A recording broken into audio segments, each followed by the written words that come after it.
whole landscape, both in England and in Rome. And so we had an extraordinary casting process of seeing wonderful English, American and Italian actors, and it's the best thing I've ever. And inspired me to do the same. The relationship of reuniting fathers and sons and what pulls them apart brings them back together. Well, I can tell you I have nothing to elaborate beyond what Zach Baron had written in GQ magazine, and I think he was faithful to what I had to summon the courage by seeing those who come forward to participate in a way that I'm hopeful is meaningful towards affecting good change. It won't always buy you happiness, that's for sure. You can put a smile on your face in moments, but I don't know anything about that, but I do know that we all certainly have stories, no matter what walk of life we find ourselves in. And these are interesting days for the change of an era. Do you feel getting that off your chest was important in feeling better? I feel good. It's a relief to unburden yourself. I'll tell you that. Thank you so much. That's okay.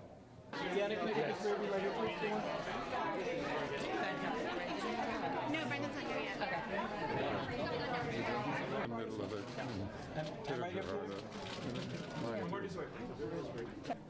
Well, I don't think he's paralyzed by his own wealth at all.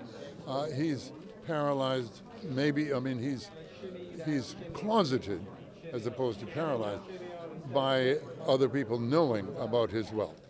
But he accumulated it and used it, but it wasn't, it was just when people tried to take advantage of it, and he was reluctant to participate in that. Was he misunderstood by taking the hard line of not giving in to the kidnappers' demands? Was the United States misunderstood by not paying ransom money for hostages? You know, he has 14 grandchildren. If he pays that ransom, and one to begin with, it was something that was set up by his grandson to fake a kidnapping and get money.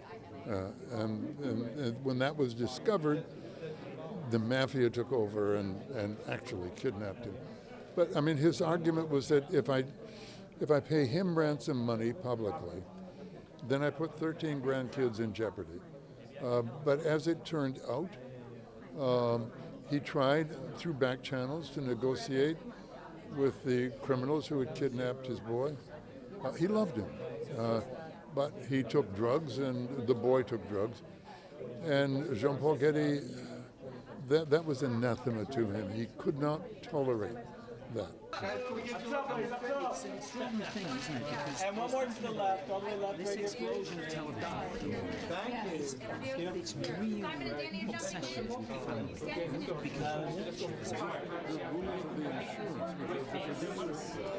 As a father and a grandfather, do you understand his position? Is it something that you could have done?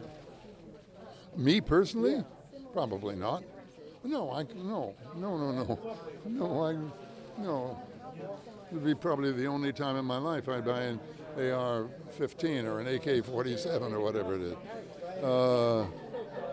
No, that's not me. But he was a very methodical, principled, pragmatic man.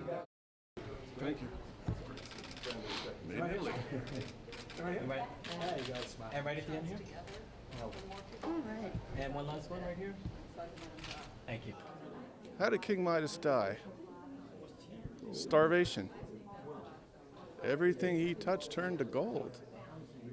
So yeah, that was his hubris. Too much money. No friends, no family. He painted himself into a golden corner.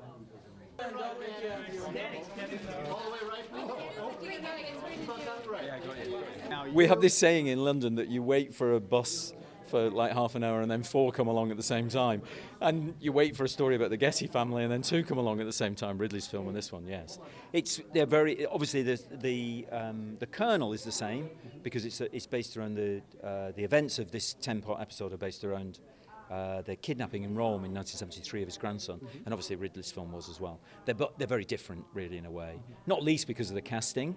You know, there's such a different flavour, and it being a 10-part series for television, you investigate everything through the characters. You know, so it goes into great depth with the characters, and the event turns out to be to deserve that amount of time.